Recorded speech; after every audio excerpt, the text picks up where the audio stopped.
La Sociedad Española de Radiodifusión presenta... Ser... ¡Viva la radio! Podcast. Siempre.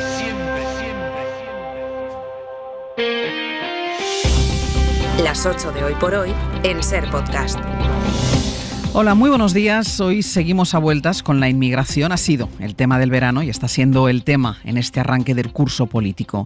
El tema que incomoda, el tema que ningún partido sabe exactamente cómo abordar por aquello de cómo la ultraderecha, seguida muy de cerca por la derecha convencional, o sea, el Partido Popular, han conseguido extender el mensaje de los peligros que supone la llegada masiva de gente de fuera, la llegada desde el sur, claro, porque nadie dice nada si los que llegan son rubios o tienen dinero. Insisto, es un tema incómodo para todos y nadie tiene la suficiente valentía como para afrontarlo de cara, pero sobre todo, nadie tiene la suficiente humanidad como para pensar en aquellos de quienes están hablando. Cupos, reparto, competencias, seguridad, dinero. Estos son los términos que rodean habitualmente el debate, si a lo que hay se le puede llamar debate migratorio. Nadie habla de las personas, de los seres humanos que llegan famélicos, ateridos de frío, solos y con el miedo en el cuerpo. Nadie parece verlos porque mirarlos también les incomoda. Ayer supimos que el alcalde de la turística localidad catalana de Tossa de Mar, de Junts, no le parece bien la llegada ahora de 200 migrantes acogidos, 200 adultos, algunas mujeres procedentes de Mali, de Níger y de Nigeria. No le parece bien ahora porque dice que la temporada turística todavía no ha terminado y que la llegada de estos migrantes para la imagen de esa idílica localidad no es muy apropiada. Además de decir que no hay sitio para ellos, una localidad que acoge habitualmente a miles de turistas. 200 negros no caben. Pero hay más. En Canarias el gobierno autonómico, que hasta ahora parecía entenderse bien con el gobierno central, ha dicho que ya no, que a partir de ahora los menores migrantes no son de su responsabilidad, que el gobierno de Pedro Sánchez se apañe. Y ha pedido a las ONG que no acepten a ningún menor más sin el permiso de la comunidad. Así están las cosas para los que llegan. Bueno, pues ha dado la casualidad que en medio de todo esto, ayer vi la película El 47, que se estrena este viernes en los cines. Cuenta un episodio de la llegada masiva de migrantes a Cataluña en pleno franquismo. Migrantes de otros puntos de España, de Extremadura, de Andalucía, de Murcia. Cuentan cómo también ellos fueron invisibles, cómo a nadie les importaba su supervivencia, cómo fueron maltratados por la administración. Esa es la historia de mi familia. Esa es la historia de muchas familias de nuestro país. Es nuestra historia.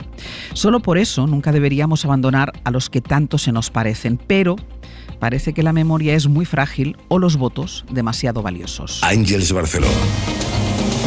Fue a primera hora en una entrevista en la cadena SER en Canarias, donde el presidente de esa comunidad, Fernando Clavijo, anunció medidas jurídicas contra el gobierno, al que acusa de hacer dejación de funciones en la atención de los menores migrantes. Hemos también ordenado a los servicios jurídicos que analice todas las acciones jurídicas posibles, que pueden ir desde las administrativas hasta las constitucionales o penales, de tal forma que empiece a analizar la situación, dado que en la ausencia del acuerdo, que esperamos que llegue pronto, y en previsión de lo que está ocurriendo ya, incluso antes de lo que he esperado en los próximos meses en cuanto a la llegada masiva de menores no acompañados extranjeros, pues dotarnos de seguridad jurídica. Poco después supimos que Canarias entiende que los menores rescatados que lleven o que lleguen a sus costas no son de su competencia. No es la comunidad quien se tiene que ocupar de ellos, sino el gobierno. Sastre, buenos días. Buenos días, Barceló. Esto escenifica la ruptura entre el gobierno central y el autonómico, gobernado por Coalición Canarias y el PP, solo días después de la reunión que tuvieron en La Palma Pedro Sánchez y el propio Clavijo.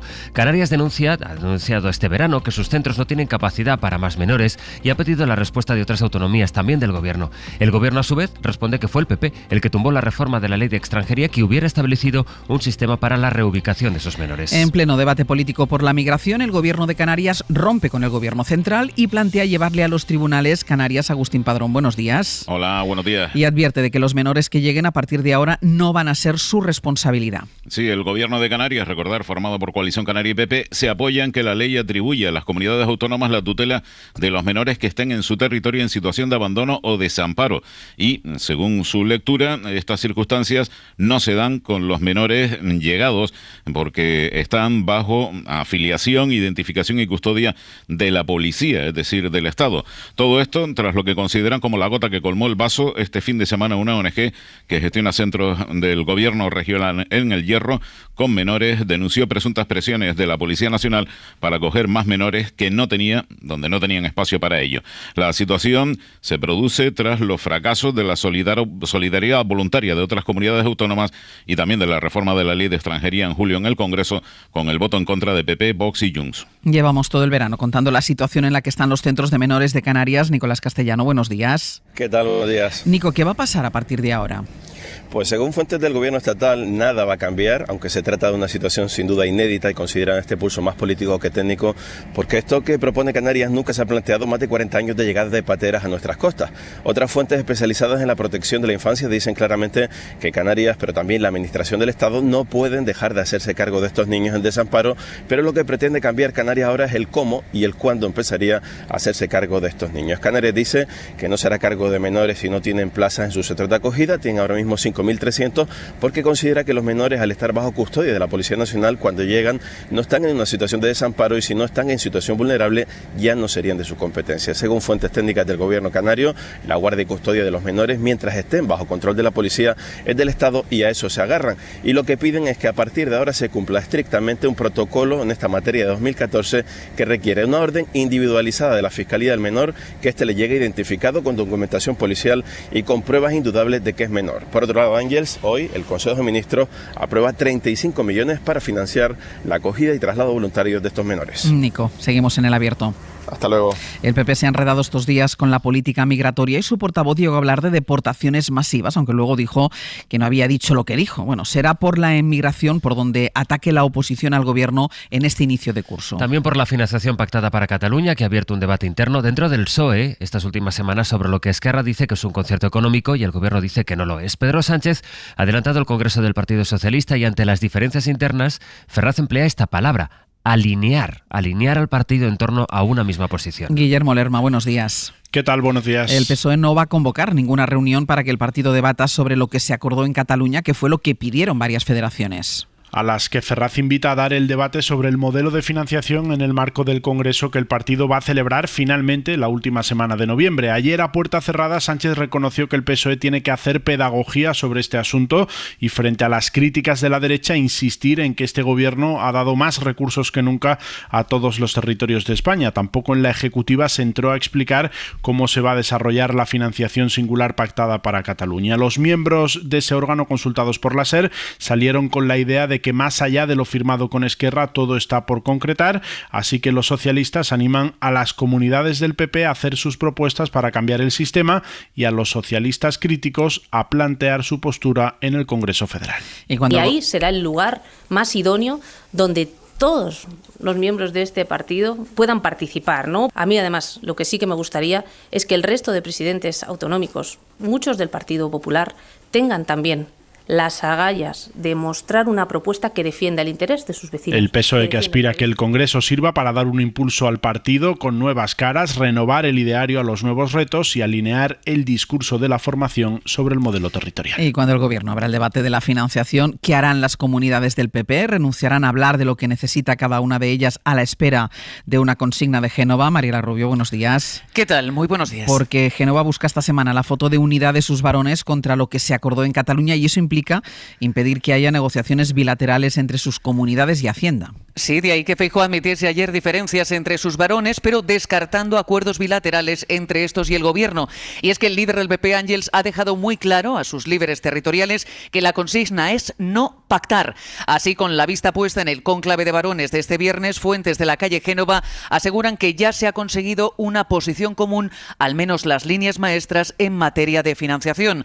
Añaden además que incluso los varones más endeudados, como el valenciano Carlos Mazón, rechazarán la condonación que se les ofrece ofrece. Primero porque es insuficiente, dicen, y segundo porque la apuesta del PP seguirá siendo un fondo de nivelación para compensar la infrafinanciación de ciertas comunidades. A la consigna clara de Feijóo a los suyos se sumaba ayer Isabel Díaz Ayuso, que dirigía este mensaje a sus compañeros de partido. Porque si empezamos con el menudeo económico, si empezamos con lo mío, con lo tuyo, nos olvidamos de algo mucho más importante, es que esto va de España. Si dejamos que nos intenten sobornar en los despachos, yo le voy a meter un hachazo fiscal a Madrid, pero no te preocupes que a cambio a ti te voy a condonar no sé qué. Como empecemos con esa política de bajo vuelo, mediocre, lo único que vamos a conseguir es que todavía nos fragmentemos más en autonomías. Hablaba así la presidenta madrileña en Antena 3, mientras Feijóo se comprometía a derogar el cupo catalán cuando llegue a la Moncloa. Mariela Guille, gracias. Hasta luego. Hasta luego. Queda aún verano, pero ya se ven cambios en el tiempo y sobre todo con las tormentas en la mitad del país, Jordi. Este peninsular, también en Baleares, chubascos, en muchos casos en forma de tormenta, que nos hacen recomendar mucha precaución ante la posibilidad de crecidas repentinas de cualquier curso de agua. Por poca agua que lleve, de manera repentina, pues eso, el caudal aumentará mucho. Especial atención en las provincias de Huesca, también en Teruel y en la isla de Mallorca, especialmente en su interior. Es aquí donde podríamos superar con facilidad y en poco tiempo los 50 litros por metro cuadrado. Más sol en el resto del país. Hoy temperaturas parecidas a las de ayer. A partir de mañana el calor irá a menos. La Sayona se espichó y el viejito se enconchó. Sayona espichada, viejito enconchado, tan más peligroso que la exorcista frente al cura en la última escena de la película. Es Nicolás Maduro refiriéndose así a María Corina Machado y a Edmundo González después de que la Fiscalía del país haya pedido una orden de detención contra el candidato opositor. Y menos de una hora después, un tribunal venezolano que se dedica a investigar los delitos de terrorismo ha emitido esa orden de arresto contra Edmundo González Urrutia por no haberse presentado ante la Fiscalía, cosa que no hizo, según alegó el candidato opositor, porque no le daba las garantías. González Urrutia llevaba unos días ya en paradero desconocido, Bayo. La última vez que lo vimos en público fue hace 5 semanas, el pasado 31 de julio, cuando participó en la primera gran marcha contra el supuesto fraude electoral de Nicolás Maduro. Desde entonces se ha refugiado en las redes sociales y ha evitado comparecer ante la Fiscalía. Este señor cobarde, González Urrutia, se da el tupé de decir que no. Él no reconoce leyes, él no reconoce Lo nada. que ha llevado a Nicolás Maduro a calificarle de terrorista y de criminal sin que haya habido un juicio previo. La orden de detención es por 5 delitos, incluidos los de conspiración, usurpación de poderes y falsificación de documentos. Una orden de arresto que, según la oposición, cohesiona a quienes se oponen a Nicolás Maduro. Contó ayer la CNN que Estados Unidos ha confiscado en la República Dominicana el avión oficial de Maduro en virtud de las sanciones de Washington contra Venezuela. Washington había decomisado hasta ahora vehículos de lujo, otros activos que iban a Venezuela, pero nunca nada de esta relevancia. Y el Reino Unido suspende una parte de las licencias para exportar armas a Israel por el riesgo de que ese país las use contra la legislación humanitaria. Es el argumento que ha dado el gobierno británico laborista, que cancela 30 de las 350 licencias para vender armas a Netanyahu. Corresponsal en Londres, Lucas Font. El gobierno británico asegura que no hay pruebas suficientes que demuestren que Israel ha vulnerado la ley humanitaria internacional con armas fabricadas en el Reino Unido, pero sí reconoce que hay un claro riesgo de que se produzca esta situación. El gobierno no concederá licencias si existe un riesgo de que estos artefactos serán utilizados para cometer serias violaciones de la ley humanitaria internacional, ha dicho el ministro de Exteriores David Lammy en el Parlamento. La decisión afecta a cerca de un 10% de las 350 licencias de exportación de armamento a Israel, entre ellas la de componentes para la fabricación de aviones de combate, helicópteros y drones, pero deja fuera el programa de suministro de piezas para los cazas F-35, un programa que el Ejecutivo británico considera vital para la seguridad del Reino Unido y de los países de la OTAN. La suspensión ha sido bien recibida por los diputados laboristas más contrarios a los ataques de Israel sobre la franja, pero ha despertado las críticas del gobierno de Netanyahu, que advierte de que lanza un mensaje problemático a Hamás y a Irán. Javier Bañuelos, buenos días. ¿Qué tal, Ángeles? Buenos días. Javier, en España, ¿cuál es la situación? Bueno, oficialmente desde el 7 de octubre del año pasado, España no ha autorizado ninguna venta de armamento a Israel. Eso podría interpretarse como un embargo en las exportaciones, pero tiene letra pequeña. La clave es que toda la venta de armas que se haya autorizado antes de esa fecha sí podría enviarse a Israel. No hablamos de poca cantidad porque en el primer semestre del año pasado se autorizaron 22 licencias de armamento a Israel por un valor superior a los 44 millones de euros y solo se envió el 1,6%, es decir, poco más de 700.000 euros en en visores de armas y ordenadores de bombardeo. Es decir, Ángeles, todavía hay otros 43 millones de armamento aún por empaquetar hacia Israel o que se han enviado ya sin que se haya notificado por parte del gobierno. Manuelos, gracias. Un abrazo. La policía investiga las circunstancias de la muerte de una mujer cuyo cuerpo apareció ayer en una vivienda de Castellón. El crimen machista es una de las principales hipótesis, sobre todo después de que un hombre se haya entregado en una comisaría de Barcelona. Castellón, Laura Abad. La Policía Nacional efectivamente está investigando este crimen como un posible caso de violencia de género tras el hallazgo del cuerpo sin vida de una mujer de entre 40 y 50 años en su domicilio de Castellón. La última hora es que el autor de los hechos se ha entregado en una comisaría de Barcelona y está detenido. Todavía no hay una confirmación oficial sobre que se trate de un caso de violencia de género, pero los agentes del Cuerpo Nacional de Policía están centrando sus investigaciones en esa hipótesis después de que ayer a última hora de la tarde se encontrara el cuerpo sin vida de esta mujer con aparentes signos de violencia. El Tribunal Superior de Justicia de Madrid abre causa contra la número 3 del PP madrileño, Ana Millán, persona de confianza de Isabel Díaz Ayuso. Investiga 4 posibles delitos de corrupción cuando Millán era concejal en el municipio de Arroyomolinos. Alfonso Gea. La investigación, que se va a activar en unas semanas, la va a dirigir el magistrado Francisco José Goyena, el mismo que ya desarrolló el procedimiento penal por la revelación de secretos del novio de Ayuso, así como la querella de Begoña Gómez contra el juez Peinado. Como instructor, Goyena deberá tomar declaración a Ana Millán sobre la base de la investigación que desde hace 3 años ha estado practicando el juzgado de instrucción número 6 de Navalcarnero. Ana Millán, siendo concejal del Ayuntamiento de Arroyomolinos, presuntamente dio un trato de favor a un empresario en la contratación de servicios pagados por ese municipio. Las contraprestaciones que Millán presuntamente habría recibido terminaron en cuentas corrientes de familiares o en la entrega incluso de una vivienda. A 2 días de que se abra el curso judicial, va a ser esta semana, el Poder Judicial sigue sin ponerse de acuerdo sobre quién presidirá el Consejo después del nuevo empate ayer entre progresistas y conservadores. Hoy, a partir de las 10 de la mañana,